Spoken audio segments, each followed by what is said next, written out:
A very difficult problem that I have, you must know. I did not go over as a Jewish chaplain with the chief chaplains, or with the former chief chaplains. We were an Inspector General's team. In addition to a number of other things, I handled all the logistics that was involved for chaplaincy. And we were concerned about a number of basic matters of a military character, namely, how many more would we have to keep there? How fast can we return them to their pulpits? I'm talking of all faiths.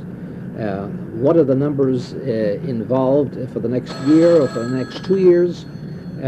What were the logistical supplies? What are the logistical supplies we sent there? How much of it was left over? How much is not left over? What different kind of supplies should we supply now as opposed to what we had before? What kind of construction should we set up there? What kind of shouldn't we set up? So that you are busy with military affairs all the time. My time with Jewish chaplains was sneaked in to all these places I came in, and you had to deal with things right off the head and off the cuff. So that and some things I have to be with the chief on matters, and some things I could sneak off and handle that way. So I say to you, not as an excuse or anything else, it was just one of those things. Second of all, you can't be expendable when you're in this kind of a position. Somebody down below, an Indian, can sometimes be expendable for a certain situation, but one on top can't. In any event, there was no planned program when I went over there. No one from the JWB itself here who may have had any more knowledge or had already had some correspondence. I had almost no knowledge of this at all. I had a general idea these things were happening. I saw 1 or 2 letters, but the material which comes into our files, as you'll see yourself as you review them, is mostly after this period of time. It's mostly September, October, November, starts in around that time, 1945, when you start getting real reports from the men. Things are quieting down. There is no war itself. Armies aren't on the move.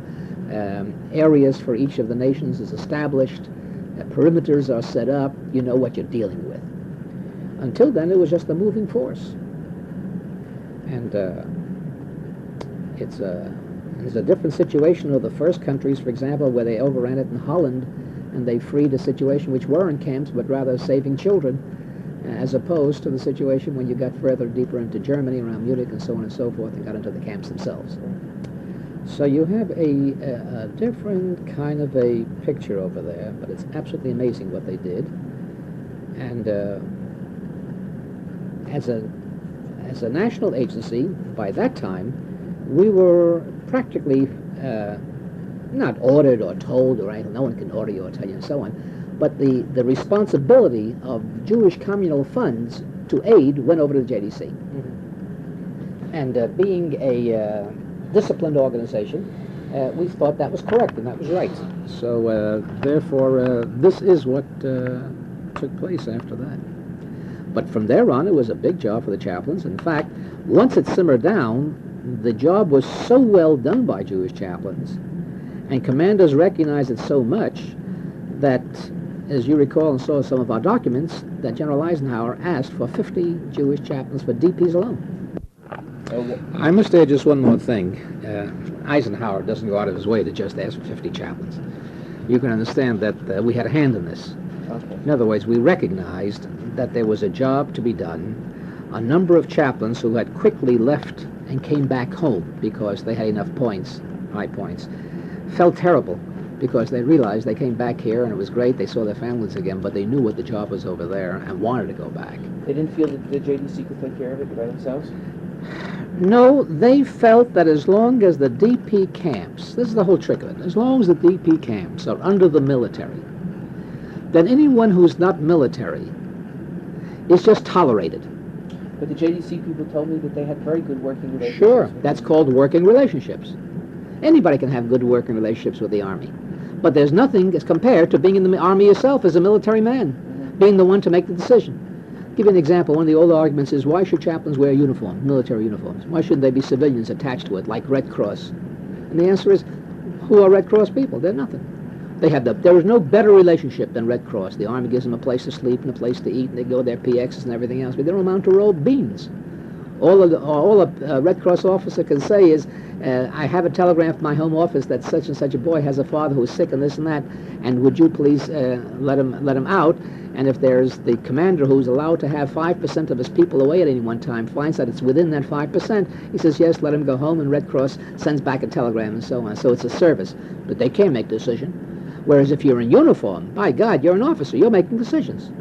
And you're working with the guy. You're drinking with him. You're in the same barracks with him. You get paid by the same Uncle Sam. It makes all the difference in the world whether you are in it or of it. And this was the real answer to the whole thing. And so how did you convince General Eisenhower of the need for the chaplain? It was done there with, by this time, Nadish was involved in this thing, some other people involved, and they said that the way to operate this and to keep peace in the situation and keep the pressure off, of course, you know. I mean, they told you. I want to know exactly how Well, it came about. No, I can't, I'm talking about recalling it this time. I don't even think we even have notes on that. I think we have material on it. Now, you must have come across it. You're going only from memory. Yeah. But in our files, we have the letters that went back and forth speaking about the need for this thing and finally asking that it come through as an official request. And I think we finally went out to the country, in fact, to all former chaplains asking which one of them would want to return, and we got quite a number coming back. By the way, Klausner was one of them. 10. Yeah, huh? 10, yeah. I remember 10. Yeah, well, we didn't get that many. Well, why was it so difficult? Why couldn't you have gotten more chaplains? Well, your problem at that time is, remember, we barely had enough chaplains even during World War II. Why? Oh, because of a very simple reason. You have to know something about the rabbinate. Although we have a lot of rabbis in the country, the American military takes in only people who have the following qualifications: a bachelor's degree, which means college trained, Right. and a theological degree, and pass a physical examination, and be within a certain age level, and volunteer. And by the time you get through with all that, you can start seeing what's about. Remember, in those days, we were graduating from our seminaries, 6 in one seminary, 10 in another. We were graduating 30, 35 men from the seminaries who required a bachelor's degree as well. That is Yeshiva University, the Jewish Theological Seminary, and the Hebrew Union College Jewish Institute of Religion. You weren't getting many rabbis out. The classes that we have today, we think are monumental, and they're 40 and 50 graduating now, and it's becoming a problem today. But in those days, we just didn't have rabbis. You had plenty of rabbis, but didn't have the qualifications. And so these men who had served overseas in Europe and had served 3 and 4 years away from their family, you can understand if they came back, they're not going to stay on. And one of the things that I find with the letters that they have is that they're always writing to their wives, I'll be back, I'll be back, Yeah, I'll be back. That's right. In the meantime, this was important, and they wanted to stay on. And they seem to have spent a lot of time trying to get out. They spent a lot of time trying to get out, too. There's all kinds of problems. Records lost, this lost, and so on. All kinds of problems you have in that So situation. then your resources, rabbinical Limited. resources, extremely limited. Extremely limited resources. So 50 was an An impossible situation. It was just put in there. I don't think anyone ever expected it, but it was a pressure placed upon us, and it was So out of good. 50, excuse me, you got 10. We didn't need 50. They didn't need 50. I think it was one of those kind of telegrams that, personally, I believe somebody botched it up. I don't think it was more than 10. So what happened? I don't know. Did we send over? I don't remember now what the figures that was believe it was sent over. There were 10, and of course there were a number of them, large number who remained over. Yeah, I think it was more than 10 that were sent over there. I think it was probably more like 20. But for example, in that batch, for example, we sent some new men like Herbert Friedman, for example, who went over, who was just came into the chaplaincy and went over in that. Joe Messing came in at that time. Mike Lifshitz, I think, came in at that time, all towards the end. There's just a number of people I had. Even Rackman took a second tour at that time and went over in that area, in that capacity. So that it was something that was useful to the military. That's the important thing. They recognized the usefulness of that. By the way, Klausner, who had come out, came back under that basis. Boy, they didn't want to take him back, but we forced the issue and we got him back. Yeah, how did they take him back? We forced the issue at that time. What was the Got him problem? in. Do you remember exactly what happened? The problem was very simple. He was a rough guy. Generals shook in their boots when he came around. He was AWOL for He most of the was time. AWOL. He did everything. He did a tremendous job, but he did it in a rough Spartan way. And he dared them to court-martial him or to do anything. He says, by God, this is the job that has to be done, and I'm going to do it. Tremendous leader. Tremendous leader. You must have had to step in many times for him. No, he solved all his problems down below. They just were scared and stayed away from him. I understand. How is that possible? Well, you can get a guy back because the same guy who threw him out, or who was glad to get rid of him, is not around for when you put him in again. It's not it's a situation where everything is moving fast. Commander's coming back, everyone else is coming back. So you don't know. Name is on there. Who's going to know what the name is? One would have thought that he would have be infamous by that time. He was in a certain area, possibly so, but he came into another area. So what? And he did a great job in the next area. What did you see the function or the role of the chaplain during this period of time? Either from the early period from June of 44 to... Well, basically, I think they did the greatest educational job for their own Jewish GIs. Because their Jewish GIs became involved all of a sudden in saving people. Now, what it was the greatest mitzvah there was. And are you saying, well, from what I understand, and I have not done any systematic study of this, that there were instances where GIs were on their own. Yes. In other words, without the chaplain, in areas where there were no chaplains. Very often, sure. Very often, why not? No, so when you say that they educated the large... Well, in mainly, when you ask me the question where the chaplain is, so he's with his people, so he showed them that. Where they weren't, many of them undertook on their own. Remember, there's another problem. When an army is geared, it's geared for fighting. It's geared for preparation for the next war. It's geared for training. It's filling up tanks. It's getting them ready, practicing their shooting, looking over maps. You know, the various kind of problems you have in there. But when the war is over, it's just stationary. They got nothing to do. So that it was easy for these men to get themselves involved in these kind of occupations. You remember the big thing at that time was fraternizing was a concern. So they're interested, like always, a little bit of sex, a little bit of that. That's what fraternizing really means. Black market, you know, all those kind of nonsensical things which occur immediately after a war, all the dirty things that happen. It's a great idealism when you're fighting, but when the war stops, what do you do with the military force?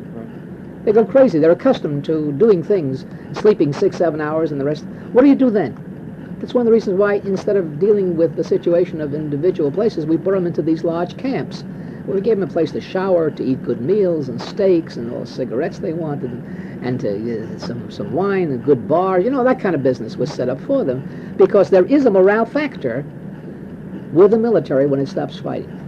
And so these people, nobody checked the next morning, have we got 16 from Battery A, or we got 20 and so. This thing became loose. If a guy went away for a couple of days, so he went away for a couple of days. Yeah, he's supposed to be here, but we don't know where he is. No one. Everyone's got. These guys came through. They were alive. They're not going to be telling on their buddies. Mm-hmm. So it's a different kind of a life that you lead the first 2 months, 3 months, and 4 months. It's a different kind of morale problem. Very difficult problem, which staff has to deal with. And these boys got a new life because this was their interest.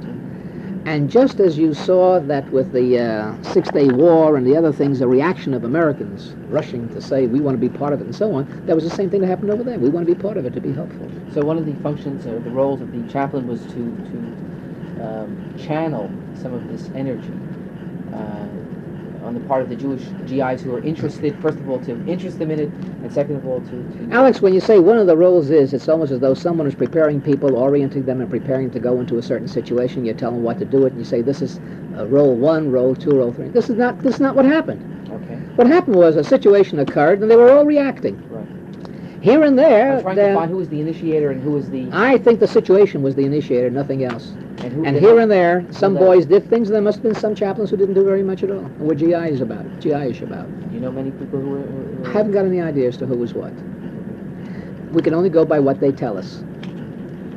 Now, every once in a while, when a Jewish chaplain was trying to refer something to another chaplain and he wasn't doing it, he'd complain about it. But really, how does he know? He's not in that place. Under that situation, maybe he couldn't do it. Maybe he was under a commander who was very tight in his discipline and said, nothing like that will be done over here. You can't do it. Were there some chaplains who were concerned about their own future? I'm sure there must have been, but I don't know who they are. And I have no way of knowing it. Or at least those who didn't get cooperation from them said that they didn't do it because they were concerned with their own future. This is not in my hands. But your general impression was that the chaplains as a group were very much involved. I don't see how they could be helped but not, because any commander who dealt with displaced persons in his place couldn't even talk to them, couldn't even deal with them, and so therefore whoever was in charge of the camp had to go to a Jewish chaplain who could speak Yiddish to them, who could deal with them, and who was on officer level with them. That was the important thing. And because the miracle, you see, is that when our military came in, these people didn't know an American uniform from many other uniforms. But when they saw them walking around with the chaplain's insignia upon them, the Ten Commandments and the Star of David, that gave them their trust.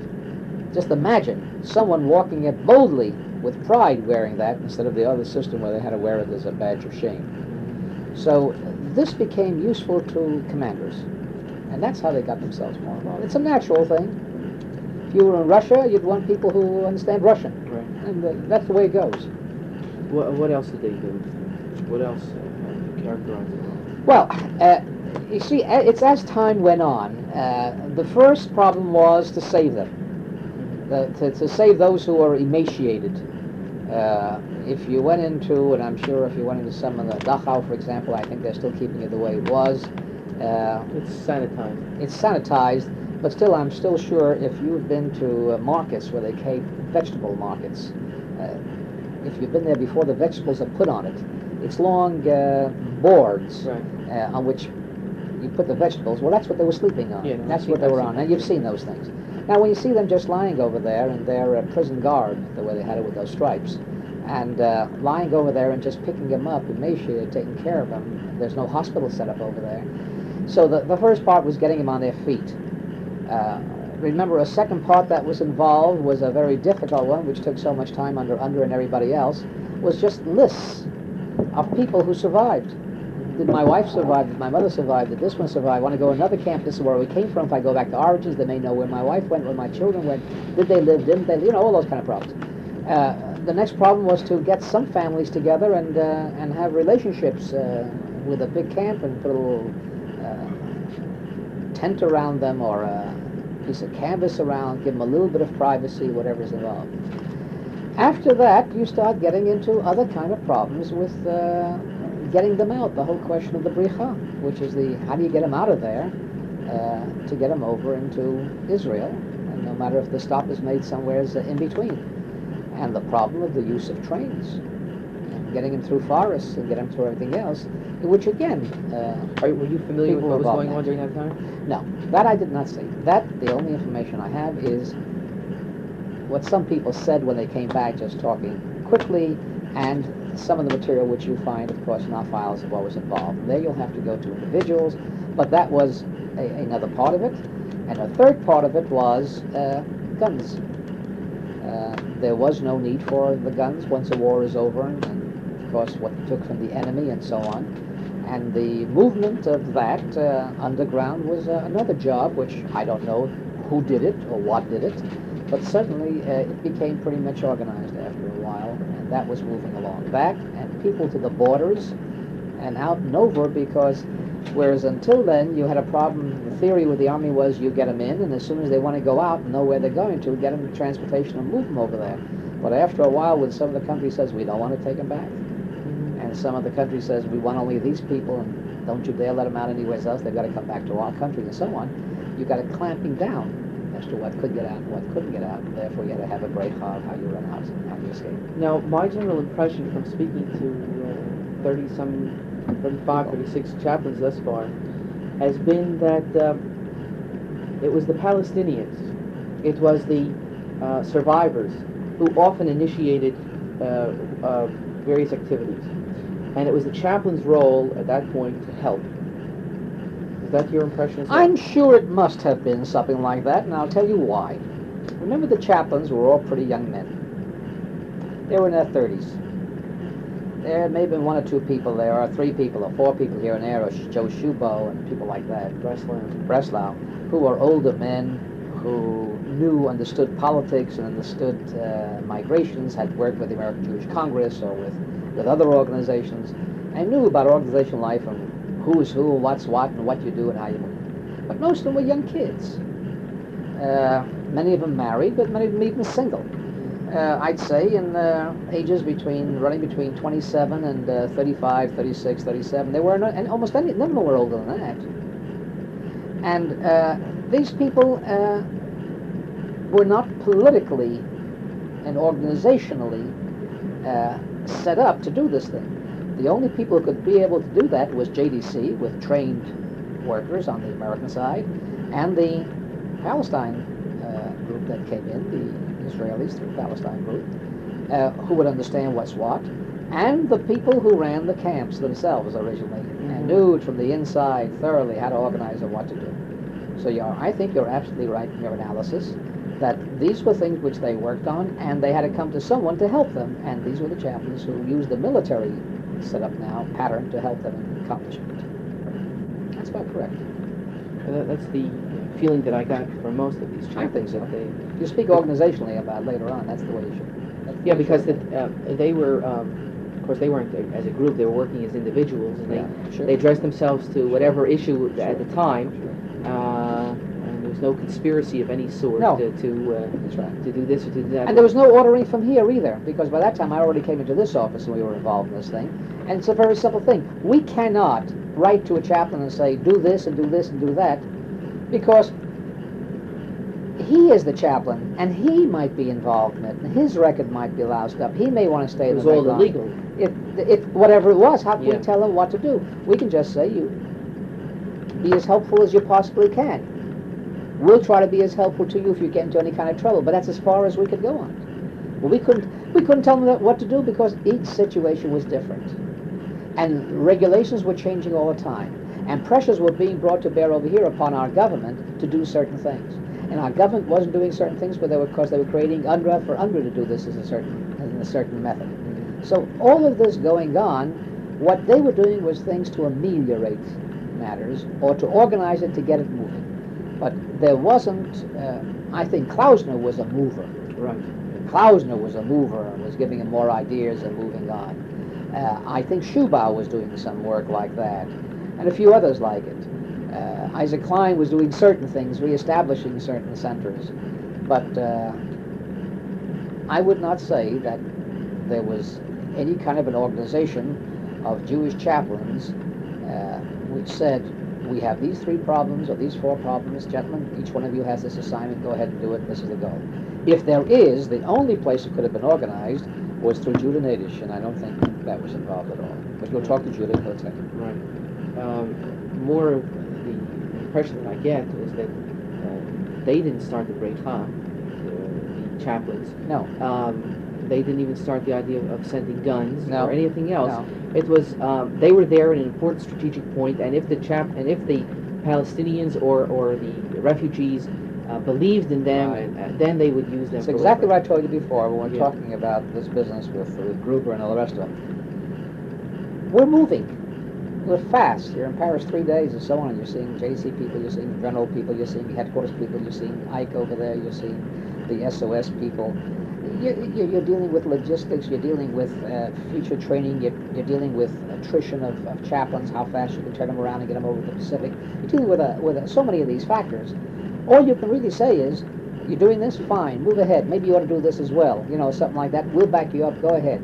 It's that kind of stuff you're doing under that kind of a rapid situation.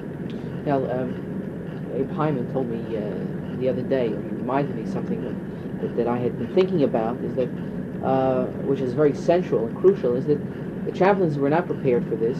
They had never been really taught, as we had spoken about before, and that all of this was not their job. Absolutely right. Which is really the crux of the whole Absolutely business. Right. That's what a lot of people try to tell them at first. We had to convince them that this was, in the military, when they were talking about it, they would say, no, that's their job. They're supposed to run services for GIs, not for this kind of work. Well, in truth, that was really their function. Sure. But they realized that this was the best way to do the job. This is their responsibility. Right. And, they took it on. And this is one of the arguments that I've been giving for a long time of why you need Jewish chaplains under any circumstances in any kind of a military. You never know what. If a situation is there, you've got to have it. For example, you may remember that there was an excursion where we sent our Marines into Lebanon. Remember that? Well, if there were no Jewish chaplain with the Navy, there wouldn't have been a Jewish chaplain along with them. There was a Jewish chaplain with them because we had him on duty. But had we not had him on duty, then what are you going to do? Go looking later on for a Jewish chaplain when you have to put him to uniform, train, and everything else, and 6 months later or 9 months later he'll come out there not needed anymore. So the concept is, like all military, you've got to be equipped and ready that if the flag goes up, there are people who respond and take care of it immediately. Now, what do you think might have happened had there not been chaplains there? I'll give you an example of the type of responses that I've been getting. You have a Brownie who says that the Jews would have existed under the same conditions that the Poles existed. They survived. Some less, some more. Other people have said, well, you know, we played an important role. We saved hundreds of people, and we were without us, the situation would have been much more difficult. Great. How do you see? There's no question about it. No question about it. I think personally, because I have a feeling about Kol Yisrael Chaverim, you know, and we're brothers to each other, that if no Jewish chaplains were there, Jewish GIs, and so many Jewish GIs were involved, in fact, in this thing very strongly, very important manner, it wasn't all done by chaplains. A lot of Jewish sergeants and officers on their own did a lot of this work.